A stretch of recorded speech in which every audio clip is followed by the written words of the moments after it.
డబ్బు, అనారోగ్యం, ఉద్యోగం, వ్యాపారం, అప్పులతో బాధపడుతున్నారా? మీకోసమే లాంచ్ యువర్ ఫ్యూచర్ ప్రోగ్రామ్. నమస్తే, వెల్కమ్ టు సుమన్ టీవీ. నేను మీ సుమన్ టీవీ ఉష. చాలామంది జాతకరీత్యా కనుక మనం చూస్తే రాసుల వారీగా 12 రాసుల వరకు అసలు ఏ విధంగా ఉండబోతుందని అడుగుతుంటుంటారు. ప్రతి సంవత్సరం కూడా మార్పులు ఏ విధంగా ఉంటుంటాయి, వ్యాపారంలో అయినా, ఉద్యోగంలో అయినా, సంతానంలో అయినా, వివాహం విషయంలోనైనా, లేదు అంటే కొంతమంది ప్రేమ వ్యవహారాలకు సంబంధించి కూడా అడుగుతూ ఉంటుంటారు. సో ఎస్పెషల్లీ కనుక మనం చూసుకుంటే 12 రాసుల వరకు అసలు ఏ విధంగా ఉండబోతుంది అన్న విషయాలపై మనతో పాటు ఉమాదేవరకొండ గారు ఉన్నారు. ఆయన అడిగి తెలుసుకుందాం. నమస్తే ఉమా గారు.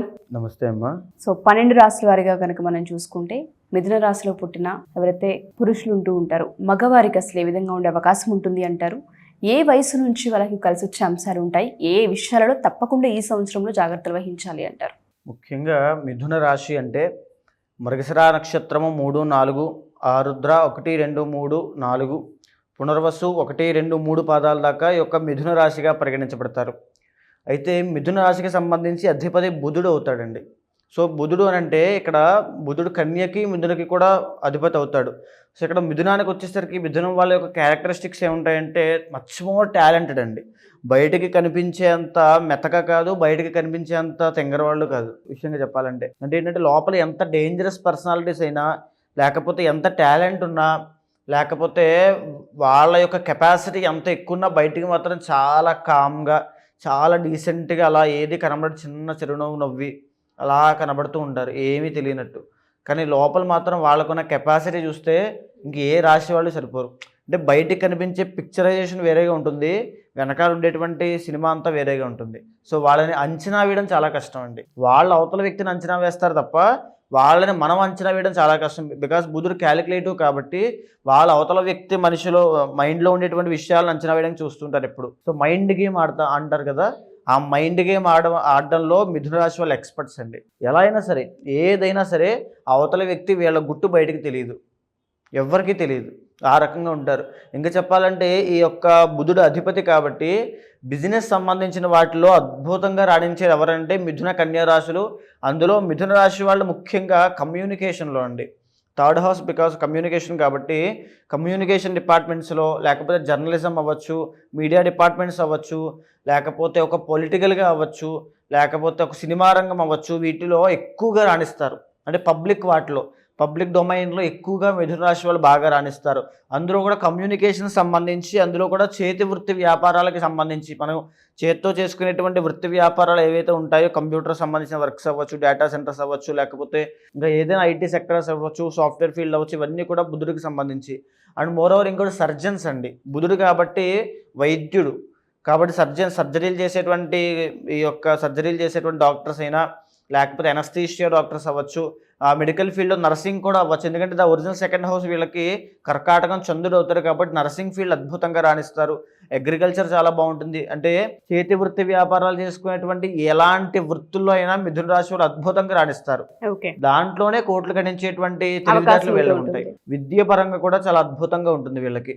సో వీళ్ళు ఏంటంటే ఏదైతే విద్యను అభ్యసిస్తారో దానికి తగినటువంటి వృత్తుల్లోనే ఎక్కువ శాతం సెటిల్ అయ్యేటువంటి అవకాశాలు ఉంటాయి. ఇకపోతే 4th హౌస్ వచ్చేసి బుధుడు అవుతాడు కాబట్టి మంచి గృహయోగాలు సిద్ధించడము వీళ్ళకి. అంటే 2+ అండి, 2+ గృహయోగాలు వీళ్ళకి ఉంటాయి. నేను బుధుడు సిగ్నిఫైస్ 2+ కాబట్టి మల్టిపుల్ కాబట్టి ఖచ్చితంగా 2-3 ఇళ్ళు ఉంటాయి. అయితే ఎప్పుడు ఉంటాయి ఇళ్ళు అంటే మీరు ఇందాక ఏజ్కి సంబంధించి కూడా అడిగారు కాబట్టి 30 దాటిన తర్వాతనే వీళ్ళకి వస్తాయి. ఎందుకంటే బుధుడు గృహకారకుడు, 4th హౌస్ గృహ సంబంధించి. సో కారకో భావనాశ ఎప్పుడైతే అవుతుందో ఈ ఇళ్ళకి సంబంధించి కాస్త ఇబ్బందులు అవుతాయండి స్టార్టింగ్ ఎర్లీ స్టేజ్లో. తర్వాత 2+ ఇళ్ళు అనేవి సంపాదించుకోవడానికి చాలా అవకాశాలు ఎక్కువ ఉంటాయి. ఇంకా దాంతోపాటు 5th అండ్ జాతకంలో 5th అండ్ 12th లార్డ్ శుక్రుడు అవుతాడు కాబట్టి ఈ శుక్రుడు అంటే వీళ్ళకి కనుక మిథున రాశి వాళ్ళకి అమ్మాయి పుడితే అమ్మాయి వల్ల అద్భుతం కలుగుతుందండి. అంటే అదృష్టం పడుతుంది. అంటే కొన్ని రాశుల వాళ్ళకి కొన్ని జాతకాలకి కొన్ని ఉంటాయండి నిర్దిష్టంగా. అవి జరిగాయంటే వాళ్ళ జీవితంలో మార్పులు వస్తాయి తప్పకుండా. ఇప్పుడు ఇందాక గృహయోగం అలా చెప్పాను, అలాగే వీళ్ళకి ఆడ సంతానం కలిగింది అని అంటే వాళ్ళకి అదృష్టం పట్టినట్టే.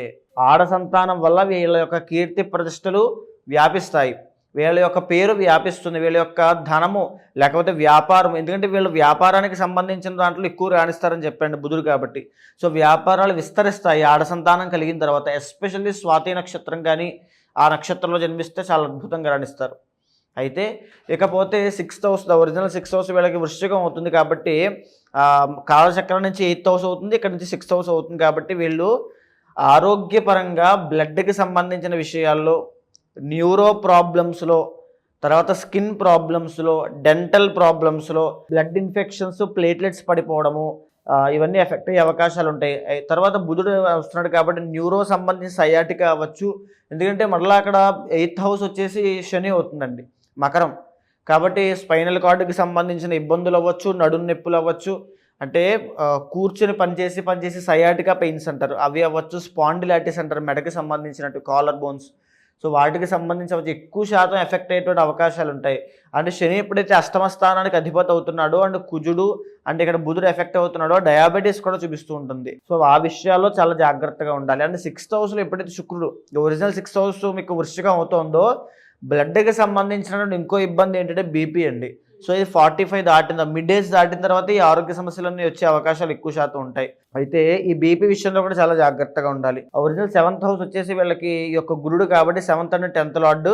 మ్యారీడ్ లైఫ్లో కాస్త ఇబ్బందులు వచ్చే అవకాశాలు ఉంటుంది. ఎక్కువ శాతం వీళ్ళు చుట్టరికము, బంధువులు, అరేంజ్డ్ మ్యారేజ్లు ఇవి చేసుకునేటువంటి అవకాశాలు ఎక్కువ ఉంటాయి మిథున రాశి వాళ్ళు. ఎందుకంటే వీళ్ళు జనరల్గానే సాఫ్ట్ పీపుల్.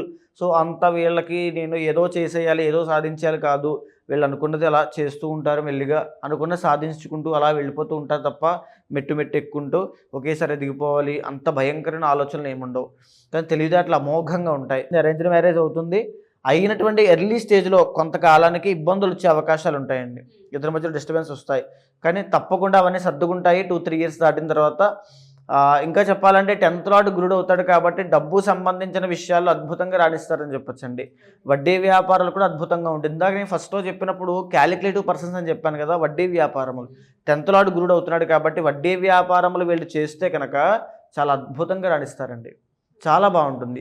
అయితే అష్టమ భాగ్యాధిపతి శని అవుతాడు కాబట్టి మిథున రాశి వాళ్ళు జనరల్గానే పూర్ణాయుష్యులు, అంటే 84 సంవత్సరాల పైనే బతుకుతారు మిథున రాశి వాళ్ళు. గుండె గట్టిదని చెప్పాలి. పూర్ణాయుష్ ఉంటుందండి వీళ్ళకి, ఆయుష్ విషయంలో ఢోకా లేదు. భాగ్యాధిపతి కూడా ఎప్పుడైతే శని అవుతాడో అపాత్ర దానం చేసి నష్టపోతారు. అపాత్ర దానం అని అంటే ఇవ్వకూడని వ్యక్తులకి డబ్బులు ఇచ్చి నష్టపోవడము, చేయకూడని వ్యక్తులకి సహాయం చేసి నష్టపోవడము, అపకీర్తి తెచ్చుకోవడము, పేరు పోగొట్టుకోవడం, గౌరవ మర్యాదలు పోగొట్టుకోవడం లాంటివి చేసే అవకాశాలు ఉంటాయి. కాబట్టి అపాత్ర దానము దయచేసి మిథున రాశి వాళ్ళు ఎవ్వరూ కూడా చేయొద్దు.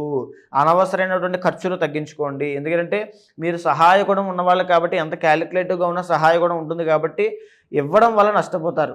అంటే ఇచ్చిన తర్వాత మనం ఫోన్లో ఏదో సహాయం చేశారనుకుంటే పర్వాలేదండి, కానీ ఇచ్చిన తర్వాత వాడిని మోసం చేస్తారని చెప్పి వెకిలిగా నవ్వుకుంటూ ఉంటే అది మన చెవిలోనే పెడితే వినడానికి చాలా చిరాగ్గా ఉంటుంది. ఆ రకమైనటువంటి ఇబ్బంది మిథున రాశి వాళ్ళకి ఉంటుంది. అదేవిధంగా ఒరిజినల్ 11th హౌస్ వచ్చేసి వీళ్ళకి మేషం అవుతుంది కాబట్టి పెద్దవాళ్ళ వల్ల, అంటే కుటుంబంలో ఉండేటువంటి పెద్దవాళ్ళు, బంధువులు, వాళ్ళ వల్ల చాలా ఉపయోగకరమైనటువంటి ప్రయోజనాలు పొందుతారు వీళ్ళు. చాలా అద్భుతంగా వాళ్ళ సపోర్ట్ కానీ, మెంటల్ సపోర్ట్ కానీ, స్పిరిచువల్ సపోర్ట్ కానీ, లేకపోతే ఫైనాన్షియల్ సపోర్ట్ కానీ అందుతుంది ఖచ్చితంగా. అయితే వీళ్ళు జాగ్రత్తగా ఉండాల్సిన అంశం ఏమిటంటే వీళ్ళకి ఆడ సంతానం చాలా అమోఘంగా ఉంటుంది. అదేవిధంగా ఆడవాళ్ళ వల్ల నష్టపోయేటువంటి అవకాశాలు ఉంటాయి. ఆడవాళ్ళనే కాదండి, లగ్జరీ, వీళ్ళు లగ్జరీగా నేను ఏదైనా చేద్దామని ఒక ఆలోచన వచ్చిందంటే అక్కడ డబ్బు నష్టం ఖచ్చితంగా కనబడుతుంది, అది గుర్తుపెట్టుకోవచ్చు. అండ్ ఇంకో విషయం చెప్పాలంటే మిథున రాశి వాళ్ళకి వైరాగ్యం అండి. 12వ స్థానంలో శుక్రుడు ఉంటే చాలామంది లగ్జరీ కోసం వీటికి మాత్రమే అనుకుంటారు. అనదర్ బ్యూటిఫుల్ బెనిఫిట్ ఏంటంటే వైరాగ్యము. 12వ స్థానంలో శుక్రుడు ఉంటే వచ్చేటువంటి యోగము అందరికీ రాదు. సో స్పిరిచువాలిటీని, ఈ యొక్క ఆధ్యాత్మికతని, ధార్మికతని, దైవాన్ని యథార్థంగా అర్థం చేసుకునే వాళ్ళు మిథున రాశి వాళ్ళు. వాళ్ళకి 50-60 దాటిన తరువాత నుంచి ఆ యొక్క స్పిరిచువల్ ఎనర్జీ అనేటువంటిది ఎంటర్ అవుతుంది. కుండలిని జాగరణ, లేకపోతే తొందరగా వైరాగ్యం రావడం, భక్తి జ్ఞాన వైరాగ్యాలు సిద్ధించేటువంటి రాశి మిథున రాశి. అంటే ఇహపర సాధనాలు రెండింటికి కూడా మిథున రాశి వాళ్ళు అద్భుతంగా ఉంటారు. సో ఓవరాల్ వీళ్ళకి బాగుంటుంది. వీళ్ళ క్యారెక్టరిస్టిక్స్ కూడా చాలా చూడడానికి, జీవితంలో వచ్చేటువంటి మలుపులు కూడా చూడడానికి చాలా బ్యూటిఫుల్గా ఉంటాయి. ఎందుకంటే ఒక గొప్ప గొప్ప పర్సనాలిటీస్ ఎలా అయితే వాళ్ళ జీవితంలో ట్రాన్స్ఫర్మేషన్స్ వస్తూ ఉంటాయో అలా వీళ్ళ జీవితంలో వస్తుంటాయండి. ఒక రకమైనటువంటి నేను స్థిరపడాలనే ఉద్దేశంతో వీళ్ళు జీవితంలోకి ఎంటర్ అయిన తర్వాత, మెల్లిగా స్థిరపడిన తర్వాత, నేను స్థిరపడడం కాదు 10 మందిని స్థిరపడేలా చేయాలి అనే చెప్పి ఆలోచన పుట్టిన తర్వాత, ఫ్యామిలీని చక్కదిద్దిన తర్వాత, మరలా నాకు ఉన్నది సరిపోతుంది మిగతా అంతా పంచిపెట్టాలనే ఉద్దేశం వచ్చిన తర్వాత మళ్ళీ ప్రజల కోసము, భగవంతుడి కోసమో, సమాజం కోసమో బ్రతకాలని ఆలోచన వచ్చిన తర్వాత వాళ్ళ జీవితంలో చనిపోయే లోపు వాళ్ళ యొక్క ఆధ్యాత్మికత రుచి చూసే తర్వాత అంటే ఇన్ని రకాల ట్రాన్స్ఫర్మేషన్స్ మిథున రాశి వాళ్ళకి కనబడతాయండి. ఎవరైతే మిథున రాశిలో పుట్టారో మగవారికి అయితే డెఫినెట్గా బాగుంటుంది. 30 years తర్వాత వాళ్ళకి వివాహ విషయంలోనూ అండ్ దాంతోపాటు సంతాన విషయంలో ఎటువంటి అడ్డంకులు అయితే లేవని చెప్పొచ్చు అంటారు. ఓకే, సో మీరు అన్నట్టుగానే జాతక రీత్యా చాలా బాగుంది అండ్ దాంతోపాటు మిథున రాశి వారికి ఎస్పెషల్లీ మగవారికి చాలా బాగుంది కాబట్టి ఈ సంవత్సరంలో బిజినెస్ స్టార్ట్ చేయాలన్నా, వివాహంలోకి అడుగు పెట్టాలి అనుకున్న, సంతాన విషయంలో డెసిషన్స్ తీసుకోవాలి అనుకున్న, జాతక రీత్యా ఒకసారి మిమ్మల్ని కలవాలి అనుకుంటే ఏ విధంగా అంటారండి? ముఖ్యంగా ఇప్పుడు చూసుకుంటే మిథున రాశి వారికి 2025 గురించి మనం మాట్లాడుకుంటున్నాం కాబట్టి మార్చి 30వ తారీఖు తర్వాత శని యొక్క ట్రాన్సిట్ అంటే ఆయన యొక్క చలనం జరిగిన తర్వాత మిథున రాశి వాళ్ళకి కంటక శని అనేటువంటి ఒక దోషం రాబోతుంది. ఈ కంటక శని అనేటువంటి దోషం వల్ల ఈ యొక్క మిథున రాశి వాళ్ళకి వృత్తి వ్యాపారాల విషయంలో స్తంభన అనేటువంటి జరుగుతుంది. స్తంభన అంటే ఆగిపోవడము, అభివృద్ధి జరగకపోవడము, ఎంత కష్టపడినా దాంట్లో ఒక రిజల్ట్ లేకపోవడం అనేటువంటి జరుగుతుంది. సో ఆ విషయంలో మిథున రాశి వాళ్ళు శనికి సంబంధించిన శాంతి పరిహారములు ఆచరించాలి తప్పకుండా. ఇకపోతే ఒక బెనిఫిట్ కూడా ఉంది. అదేమిటంటే మే 15వ తారీఖు తర్వాత గురుడు ఎప్పుడైతే మిథునంలోకి లగ్నంలోకి వస్తున్నాడో దీనివల్ల ప్రత్యేకమైనటువంటి గుర్తింపు వీళ్ళకి రాబోతోంది. అంటే ఒక పక్క చూస్తే నెగిటివ్ కంటకషన్ కనబడుతుంది, ఒక పక్క గురుడు లగ్నంలోకి రాబోతున్నాడు. ఈ లగ్నంలోకి గురుడు వచ్చింది ఎంతకాలం ఉంటాడండి మిథునంలో అంటే మే 15 దగ్గర నుంచి అక్టోబర్ దాకా మాత్రమే ఉంటాడు. ఈ లోపల వీళ్ళకి ప్రత్యేకమైన గుర్తింపు, వీళ్ళ స్కిల్స్ని బయట పెట్టుకునేటువంటి సమయం రావడము, వీళ్ళ టాలెంట్ బయటపడడము, వీళ్ళను గుర్తించడము, వీళ్ళకి ఒక రికగ్నైజేషన్ రావడము, వీళ్ళ యొక్క ఖ్యాతి పెరగడము లాంటివి జరుగుతాయి. తరువాత అక్టోబర్ తరువాత నుంచి కర్కాటకంలోకి ఎప్పుడైతే గురుడు ఎంటర్ అవుతాడో అక్కడి నుంచి వీళ్ళకి డబ్బు అండి, అద్భుతమైనటువంటి ధనయోగం వీళ్ళకి పట్టబోతోంది. 2nd హౌస్లోకి రాబోతున్నాడు కాబట్టి. అయితే ఇక చూసుకుంటే మే 18వ తారీఖు తర్వాత రాహు భాగ్యస్థానంలోకి వెళ్ళబోతున్నాడు. దీనివల్ల ఇంకొక ఇబ్బంది ఏమిటంటే డబ్బు నష్టపోవడం అనేటువంటి జరుగుతుంది. విపరీతంగా డబ్బులు వస్తాయి, దాంతోపాటు డబ్బులు కూడా విపరీతంగా ఖర్చు అయిపోతాయి. సో ఈ రెండు జరుగుతాయి కాబట్టి ఇలాంటి కలయికలు ఉన్నాయి కాబట్టి మిథున రాశి వాళ్ళకి ఇంటర్నల్ జాతకం కూడా ఖచ్చితంగా చెక్ చేసుకోవాలి. ఇంటర్నల్ జాతకంలో వీళ్ళకి కనుక బుధుడు యోగిస్తూ ఉంటే, బుధుడు కనుక ఏ కన్యలోనో స్వోచ్ఛలోనో ఉంటే, అది ఏ పంచమ స్థానమో అయితే, లేదా శుక్రుడు యోగిస్తూ ఉంటే, శని భాగ్యాధిపతి అవుతాడు కాబట్టి భాగ్యంలో శని యోగిస్తూ ఉంటే, లేదా ఏ లగ్నమైనప్పటికీ కూడా శని యోగిస్తూ ఉంటే వీళ్ళకి అద్భుతమైనటువంటి రాజయోగాలు జీవితంలో ఉంటాయండి. అంటే అంచెలంచెలుగా ఎదుగుతూ అలా వెళ్ళిపోతూ ఉంటారు. ఎక్కడ వెనక్కి తిరిగి చూసుకోవాల్సిన అవసరం లేదు. కానీ చూసే వాళ్ళకి నాకు ఇన్ని ఇబ్బందులు ఉన్నాయి కదా అని ఏమైనా అనిపిస్తూ ఉంటే ఇంటర్నల్ జాతకంలో ఖచ్చితంగా దోషాలు ఉన్నట్టే. ఫర్ సపోజ్ ఏ కాలసర్ప దోషం ఉంది అనుకోండి, 33 సంవత్సరాల దాకా వాళ్ళ జీవితంలో ఎలాంటి మార్పులు రావు. వాళ్ళు ఎక్కడ వేసిన గొంగళ అక్కడే అన్నట్టుగా వాళ్ళు అక్కడే ఉంటారు. అది చిన్న ఉద్యోగం 15,000, 20,000, 30,000 అంతే, దాని మించి ఉండదు. మ్యారేజ్ కూడా లేట్గా అవ్వడం, 27, 28, 29, 30, 33 దాకా మ్యారేజ్ చేసుకోవాలని వీళ్ళకే అనిపించదు. చేసుకుందాం, H1B వీసా వచ్చాక చేసుకుందాం, 33,000 జీతం ఉంది, 33,500 అయ్యాక చేసుకుందాం, అక్కడి నుంచి అలా మళ్ళీ 36,000 అయ్యాక చేసుకుందాం, ఇంకో చిన్న ఇల్లు కొనుక్కున్నాక చేసుకుందాం, ఇలా ఇలా ఇలా ఇలా 33 దాకా వివాహం కాదు. అలాగా దోషాలు అనేటువంటివి కనబడుతూ ఉంటాయి. దానివల్ల ఈ ఇంటర్నల్ జాతకాన్ని, గోచారాన్ని సమన్వయం చేసుకుంటూ మనం వాళ్ళ యొక్క జీవితాన్ని ప్రొటెక్ట్ చేసిన తర్వాత ఏ పరిహారం ఆచరిస్తే వీళ్ళకి అద్భుతంగా ఉంటుందో నిర్ణయించవచ్చండి. డెఫినెట్గా అండి. సో మిథున రాశిలో పుట్టిన మగవారికి అయితే ఓవరాల్గా బాగుంది అని చెప్తూ ఉన్నారు. ఇంటర్నల్ జాతకం ప్రకారం కనుక మీకైనా అంటే ఉమాగారు చెప్పినట్టుగానే చాలామందికి సర్పదోషాలని చెప్తూ ఉంటుంటారు.